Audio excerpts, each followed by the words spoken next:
Bonjour Bernard Granger. Bonjour. Vous êtes professeur de psychiatrie à l'université Paris-Descartes et psychiatre à l'hôpital Cochin à Paris. Merci d'être avec nous ce matin en direct sur Europe 1.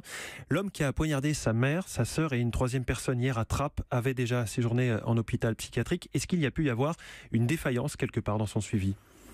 Écoutez, c'est absolument impossible de le dire. Je ne connais pas le cas et les informations données jusqu'à maintenant sont suffisamment vagues pour qu'on ne puisse pas se prononcer sur ce sujet. C'est d'ailleurs un sujet très, très délicat parce que la dangerosité n'est pas toujours prévisible et il faut rappeler que les patients, notamment les patients psychotiques, je ne sais pas si c'est le cas de cette personne, sont beaucoup plus souvent victimes d'agressions ou d'accidents ou voire de meurtres que causeurs de faits dangereux comme celui-là. Alors on sait principalement deux choses sur cette personne, c'est qu'il a donc séjourné en hôpital psychiatrique et aussi qu'il était fiché S. À votre connaissance, y a-t-il dans les hôpitaux psychiatriques français des personnes fichées S ? Est-ce que vous le savez ?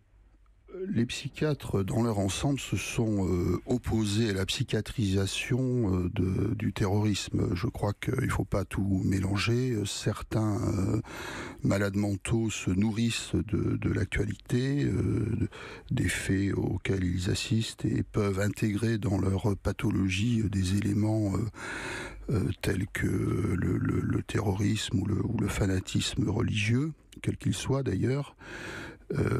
Et donc assimiler le fait d'être fiché S à une maladie mentale ou considérer que les psychiatres doivent jouer un rôle dans la prise en charge des fichés S nous paraît une aberration. Enfin, il faut absolument pas assimiler les deux choses. Est-ce que vous êtes informé d'éventuelles sympathies djihadistes que peuvent avoir l'un ou l'autre de vos patients ? Si les patients nous en informent, évidemment.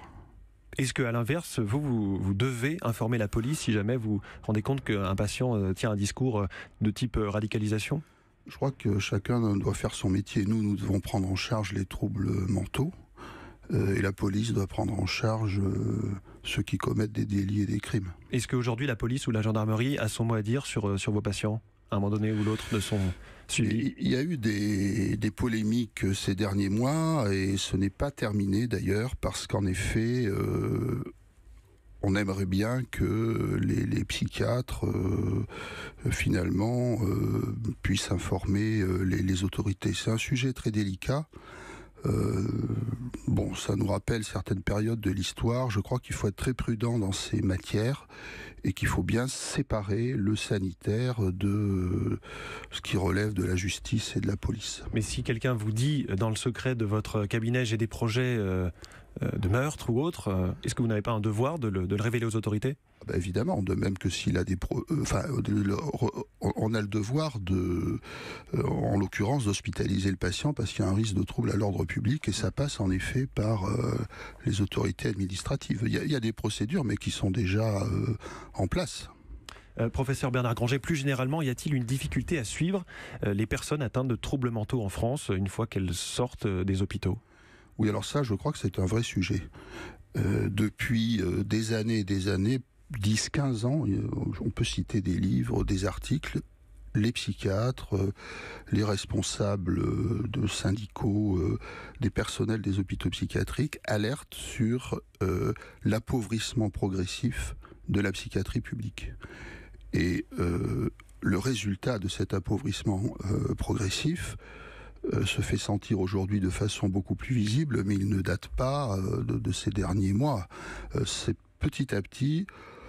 On a voulu faire des économies sur la santé en général, et ce que je dis d'ailleurs peut s'appliquer à d'autres disciplines, mais la psychiatrie c'est une des disciplines les plus importantes, c'est là où il y a le plus de lits, c'est là où il y a le plus de dépenses de santé, a souffert et souffre de plus en plus de ces restrictions budgétaires. Chaque année, c'est de plus en plus ? Oui, et ça se traduit par une dégradation des prises en charge, et quand vous êtes soignant et que vous voyez que vous n'avez plus les moyens de soigner correctement, soit vous êtes écœuré et vous partez, c'est ce qu'on appelle la souffrance éthique, c'est-à-dire qu'il y a une disproportion entre les moyens qu'on met à votre disposition et ce que vous souhaiteriez avoir comme moyen pour bien faire votre travail. Mais c'est-à-dire à quoi ressemblent ces traitements ?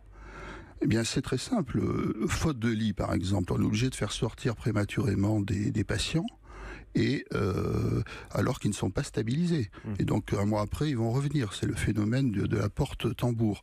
Ou alors, pour éviter les hospitalisations, parce que certaines hospitalisations sont évitables, il faut qu'en amont, il y ait des structures en ville, ambulatoires, qui soient suffisamment pourvues en personnel, en psychiatre notamment, pour s'occuper des patients. Si vous avez un délai d'attente de 6 mois, 1 an pour un premier rendez-vous dans un centre médico-psychologique, vous imaginez bien que tout ce qui peut se passer entre-temps. Donc il y a une certaine misère de la psychiatrie publique. Une misère. Ah oui, j'emploie le terme, mais je ne suis pas le seul à l'employer. Votre confrère psychiatre Daniel Zaguri disait la psychiatrie publique est devenue un enfer. Vous êtes d'accord ?